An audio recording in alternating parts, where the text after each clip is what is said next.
Channel खुशी commerce अड्डा। मैं आप लोग को पहले प्रीवियस वीडियो में बोल चुकी हूँ कि मैं आप लोग को क्वेश्चन सॉल्व करवाऊंगी लॉन्ग क्वेश्चन। तो न्यूमेरिकल क्वेश्चन का लॉन्ग क्वेश्चन जो है मैं आप लोग को सॉल्व करवा रही हूँ, क्वेश्चन नंबर 1, जिससे आप लोग का बहुत सारा क्लैरिटी मिलेगा। अगर आप लोग को कोई डाउट होता है तो उसे कॉमेंट सेक्शन में ज़रूर पूछे। तो मैं स्टार्ट कर रही हूँ। देखिए क्या लिखा हुआ है। Mister x, Mr. A is the owner of house property whose municipal valuation is 75,000। Municipal valuation मैंने पहले भी बोला था कि म्यूनिसिपल वैल्यूएशन जो होता है जो कि म्यूनिसिपैलिटी द्वारा एक डिसाइड होता है, ठीक है। तो म्यूनिसिपल वैल्यूएशन जो होता है 75,000 है। फेयर रेंट जो होता है 80,000 है। The construction of the property has commenced on, यानी कि कंस्ट्रक्शन स्टार्ट हुआ था 1 जनवरी 2018 को एंड कंप्लीटेड ऑन 30 अप्रैल 2019 को। यानी स्टार्ट हुआ था 1 जनवरी 2018 को और कंप्लीट हो गया उसका कंस्ट्रक्शन 30 अप्रैल 2019 को। The building comprises of 3 units, यानी कि 3 यूनिट्स, यानी 3 यूनिट से हम लोग का बिल्डिंग जो है वो बना हुआ है। 3 यूनिट्स आप एज एग्जाम्पल लिख सकते हैं। 3 यूनिट्स मतलब 3 फ्लोर से हैं। और ये जो है लेट आउट, लेट आउट का मतलब क्या मैं बताया था। लेट आउट मतलब क्या होता है, इसे हम लोग क्या करें, रेंट पे दे रहे हैं, ठीक है। किसको किसको, एक्स को, वाई को, जेड को। यानी कि सोच लीजिए कि एक्स को फर्स्ट यूनिट दे दिए, सेकंड यूनिट जो होता है वाई को, और थर्ड यूनिट जेड को दे दिए, ठीक है। उसके बाद फिर एनुअल रेंट, अब ऐसे फ्री में तो नहीं ना कोई देता है। तो एनुअल रेंट कितना ले रहे हैं भाई, तो एनुअल रेंट ले रहे हैं हम लोग उनसे 30,000 पर यूनिट। लेकिन हाँ, ये जो पर यूनिट लिखा हुआ है यहाँ पे ये बहुत इंपॉर्टेंट है। तो ये पर यूनिट 30,000 के लिए हम लोग क्या कर रहे हैं, उससे लेट आउट कर रहे हैं। Mister A paid a municipal tax of 12,000, यानी कि 12,000 रुपया का म्यूनिसिपल टैक्स पे किए हैं और इंटायर बिल्डिंग के लिए। और प्रीवियस ईयर में compute the annual value of the house if mister x and why have taken the units for residential purpose. यानी कि हम लोग को ना क्या यूज करना है, कैलकुलेट करना है, एनुअल वैल्यू करना है मिस्टर एक्स और वाई के लिए, लेकिन रेजिडेंशियल पर्पस के लिए करना है मिस्टर जेड के बिजनेस पर्पस। मैंने ऐसे ही बोला था कि बिजनेस पर्पस के लिए कुछ भी जो होता है उससे हम लोग house property, income under the head house property के लिए इग्नोर करेंगे। तो आप उसे इग्नोर करिए। और रेजिडेंशियल पर्पस के लिए जो हम लोग को कैलकुलेट करना है, हम लोग को एनुअल वैल्यू करना है। देखिए जो हम लोग का, देखिए आप सिंपली बता रही हूँ, एनुअल वैल्यू और हम लोग का जो होता है वो हम लोग का एक, जैसे कि अगर क्वेश्चन आता है क्वेश्चन पेपर में तो 5 ही नंबर के लिए आ सकता है। क्योंकि एनुअल वैल्यू बहुत हाफ स्टेप है, पूरा स्टेप करके लास्ट में हम लोग का income under the head house property आता है। और उससे पहले एनुअल वैल्यू एक उसका छोटा पार्ट है जिससे कैलकुलेट करने के लिए बोला है। तो ये कभी कभी भी ज़्यादा से ज़्यादा 5 नंबर के लिए आ सकता है, उससे ज़्यादा नहीं आ सकता है।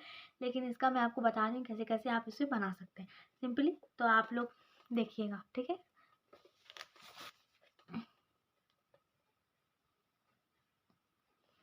देखिए सिंपली लिखेंगे हम लोग पहले computation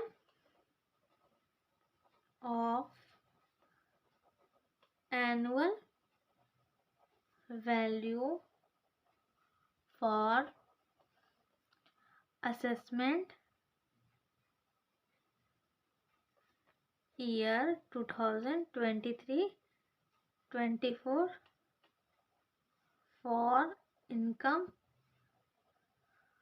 under head house property, ठीक है। या फिर ये भी लिख सकते हैं कि इनका computation of annual value for annual value under the head house property for assessment year 2023-24। जैसे आप लोग के मैम बता रहे हैं वैसे ही इसका फर्स्ट लाइन लिख दीजिए। या फिर देखिए तो ऐसा कुछ ये नहीं है, ठीक है। यहाँ पे पर्टिकुलर्स होगा, यहाँ पे अमाउंट होगा सिंपली। जैसे कि आप लोग शुरू से पढ़ रहे हैं 11th-12th में, या फिर कभी भी कॉमर्स बैकग्राउंड से है तो आप लोग को पता होगा कि एक हम लोग को उसका वो बनाना पड़ेगा, ठीक है। उसके बाद फिर देखिए सबसे पहले देखिए मैंने आपको पहले ही बता चुका है। देखा क्या लिखा हुआ है इसमें कि इसका म्यूनिसिपल वैल्यू 75,000। कुछ नहीं करना है, कुछ भी नहीं, बस क्या करना है कि म्यूनिसिपल वैल्यू यहाँ पे लिखना है, म्यूनिसिपल वैल्यू, ठीक है। वो हम लोग का कितना दिया हुआ है 75,000। फिर हम लोग को लिखना है फेयर रेंट, ठीक है। फेयर रेंट हम लोग का कितना दिया हुआ है भाई, तो फेयर रेंट हम लोग का दिया हुआ है फेयर रेंट हम लोग का दिया हुआ है 80,000, ठीक है, 80,000। अब देखिए इसको आप लोग ए समझ लीजिए, इसको आप लोग बी समझ लीजिए for your understanding, okay. So just you have to do what, we have to just take the higher of both, मतलब कि इनमें से जो हायर है, जो दोनों में से बड़ा है, you have to take that, okay. तो हायर जो है इसमें से ए और बी में से जो है उसको हम लोग यूज़ करेंगे। यहाँ पे लिख देंगे 75,000 और 80,000 में तो सबको पता है कि बड़ा कौन सा है, तो 80,000 बड़ा ऑफ कोर्स, तो 80,000 यहाँ पे लिखा गया, ओके। तो उसके बाद फिर हम लोग को क्या करना है, फिर हम लोग को क्वेश्चन में दिया हुआ है एक्चुअल रेंट, ठीक है, एनुअल रेंट, ठीक है। एनुअल रेंट दिया हुआ है तो हम लोग का एनुअल रेंट, यहाँ पे स्टैंडर्ड रेंट होता है तो कुछ और रहता है कॉन्सेप्ट, लेकिन अभी एनुअल रेंट है तो मैं आपको एनुअल रेंट के हिसाब से बता रही हूँ। एनुअल रेंट लिखा हुआ है उसको लिख देंगे। फिर इसके नीचे में आप कंप्यूट कर सकते हैं, ठीक है, या फिर आप लोग वर्किंग नोट में कंप्यूट कर सकते हैं इसको। ऐसा कुछ ऐसा ये नहीं, क्या लिखा हुआ है 30,000 दिया हुआ है ना 30,000 और पर यूनिट यानी कि कितना यूनिट है, आपको मैं पहले ही बोली per unit is very important concept. Per unit यानी कितना यूनिट के लिए कितना यूनिट है, इसका कितना फ्लोर है, XYZ को दिए गए 3 यूनिट है तो उसको 3 से इंटू करेंगे। ओके, तो 30,000 इंटू 3 कितना होता है, ऑफकोर्स 90,000 होता है, यहाँ पे 90,000 लिख देंगे। अब इन दोनों में से यानी हायर जो है ए और बी का और एनुअल रेंट, ये दोनों में से जो हायर होगा यहाँ पे हम लोग उसको लिख देंगे। तो ये हम लोग ऑफकोर्स इसमें से 90,000 हायर है, और उसके बाद हम लोग इसमें ये जो हम लोग का 90,000 है ये हम लोग का ग्रॉस एनुअल वैल्यू है, ठीक है, ग्रॉस एनुअल वैल्यू। और ग्रॉस एनुअल वैल्यू में से हम लोग इसमें से लेस करेंगे क्या, म्यूनिसिपल टैक्स।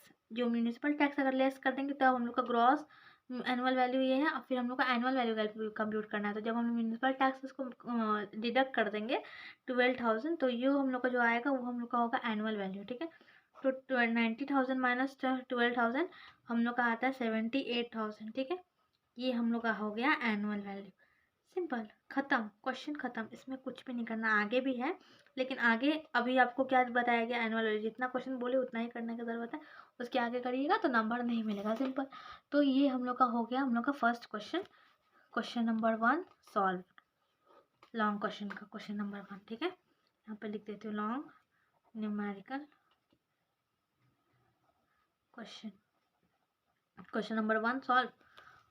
वाह, दैट वाज सो सिंपल। तो असेसमेंट ईयर 2023-24 के हिसाब से ये वाला क्वेश्चन कंप्लीट है।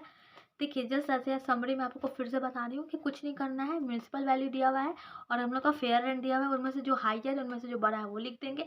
फिर हम लोग का एनुअल रेंट दिया हुआ है तो वो पर यूनिट, इसमें ये इंपॉर्टेंट है कि पर यूनिट के हिसाब से होगा, ऐसे बता रही हूँ पर यूनिट। तो ये कितना यूनिट है 3, तो 30,000 इंटू 3 हो गया 90,000। फिर अब इनमें से जो है ये दोनों में से जो बड़ा है वो, और फिर म्यूनसिपल टैक्स उसमें से लेस करेंगे तो हम लोग आ गया 78,000, ये हम लोग का आंसर हो गया। तो अगर आप लोग को मेरा एक्सप्लेनेशन ठीक लगा, आप लोग को कोई डाउट है तो आप लोग कमेंट सेक्शन में पूछें, और अगर आप लोग को ठीक लगा तो आप इसे लाइक करें, और नेक्स्ट वीडियो में आप लोग को मैं क्वेश्चन नंबर 2 सॉल्व करवाऊंगी। तब तक के लिए थैंक यू फॉर वॉचिंग।